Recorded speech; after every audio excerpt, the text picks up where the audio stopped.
Are you intimidated by dovetailing and perhaps a little bit too scared to give it a try for yourself? Well, let's give it a go.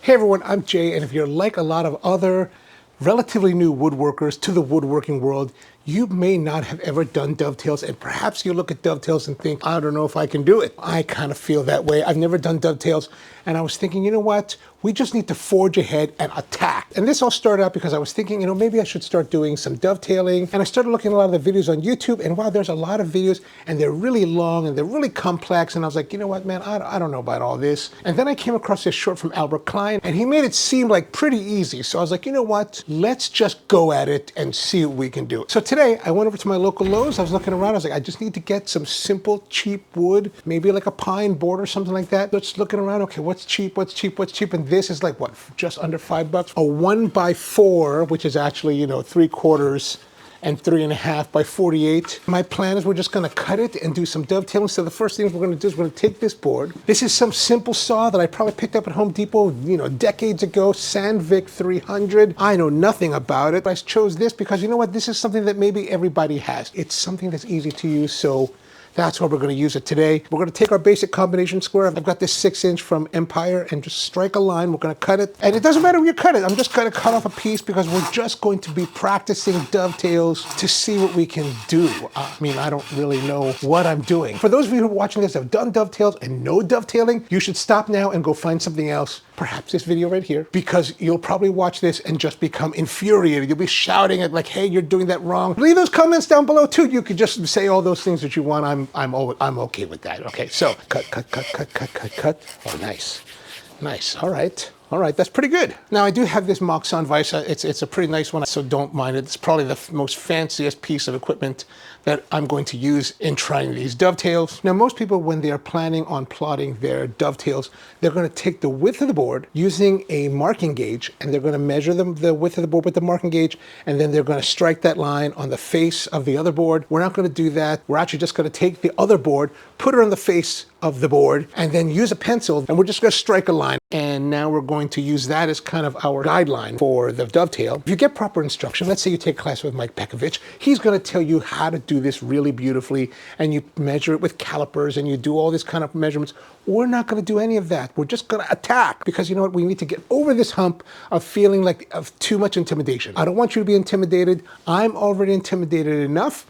So we're just going to attack. We're going to take these lines, and they're kind of dovetails. They look like this, right? So they look like this. We're just going to draw those lines on the board to that bottom line and go for it. Now, we want to have the sides to have support, so we're going to leave some kind of dovetail like this on the side, and then something in the middle, and then we're going to cut all this stuff out here and see how it goes. So, I'm not even doing very nice lines. And here's the thing that I was thinking about. We don't need to be too particular, because we're going to cut the other board, and it's supposed to mirror, and if we get the mirror correct, we should be all right, and they should fit somewhat well. We don't need perfection the very first time. We just need to get on the road. Got those lines. Now let's strike lines across the top using our combination square again. These top lines are really to help you see where you're going to place that blade. You want to cut on that line, and then the side lines, you're going to see they're at an angle. So you want to try to angle that and follow that, right? So we're just going to start that, going to cut. We're going to cut and cut and cut, and then cut some more and cut some more.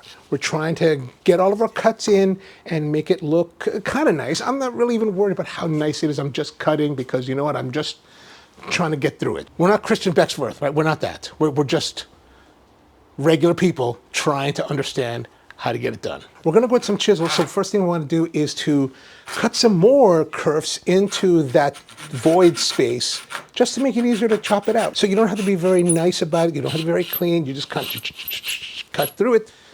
And now we're done. Now bring the chisel. Now here's another thing. These chisels, cheap $10 set of chisels. You don't need to go crazy. They're not the Harbor Freight version, but they're pretty much the same thing. I'm going at the baseline first, just to score the bottom, to try to get kind of a straight line, and then come down from the top, try to hog it out, and then turn it all around. Same thing again, baseline chopping. Now look, it's all rough. We got that all done, great. Now let's take this piece, and we're gonna take it to our other piece to strike that depth line, and we're going to transfer these lines. Now we're going to take it back to the vise and start cutting, and chopping, chopping, chopping, chopping, chopping, and then oh. So if you're enjoying the video, please think about subscribing.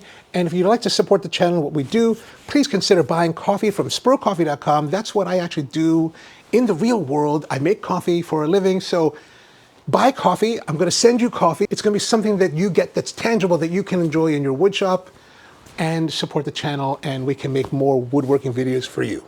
This is the problem. This is the problem with inexperience just attacking without any understanding of what they're doing.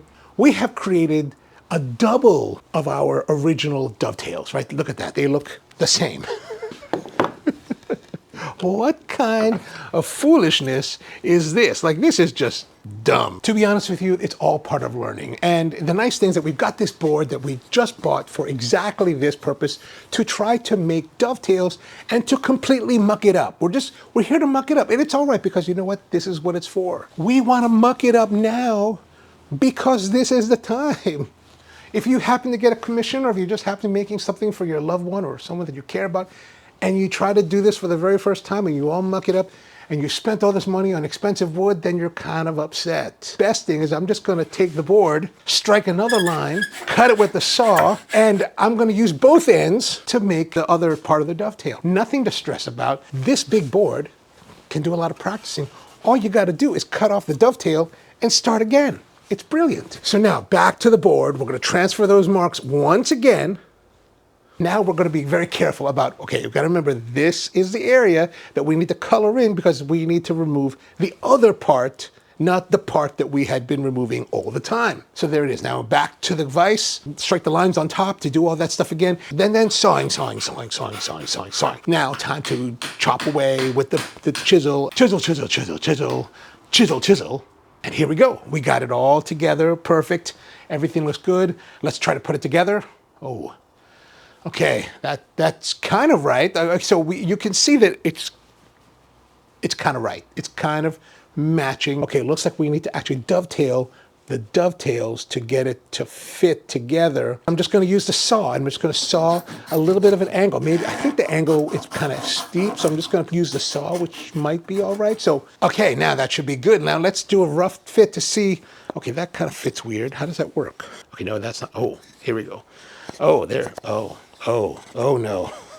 It's a bit too loose. A bit away. Wait, no, it's not even, it doesn't even snug. It's totally loose. It's totally mucked up. That's total fail. This here is total fail. Well, maybe not total fail, but you know, but you can see it does fit well. It's just now too loose. And maybe if I used a lot of glue, it would work. This is the beginning. This is the beginning, right? This is the first step.